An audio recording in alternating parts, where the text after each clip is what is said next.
Kailan ka dito ibisita, nak? Nabiyamiyo tay.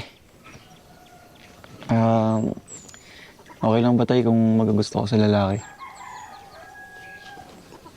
Umigo, may problema. Dito yung Uncle Lito. Chete na nung to, hombre.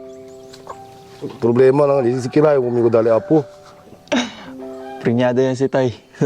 Puno to tayo na ba ito trabaho? Tingnan mo yung isang manok ko, parang galit sa akin. Galingan mo dyan, misis ko. Kaya mo yan.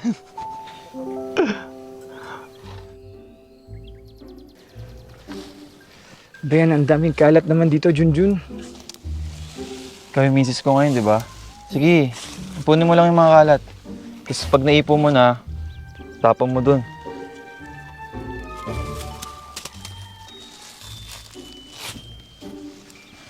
Yan, ganyan. Nakapagod na. Ikaw nga magreklamo. Hoy, ako yung master mo ngayon, di ba? Tsaka, wala kang harapan na magreklamo kasi pinuntahan mo ako dito eh. Kaya kailangan masanay ka sa pamumuhay ko dito. Yan, ganyan. Ayoko na. Sige pa.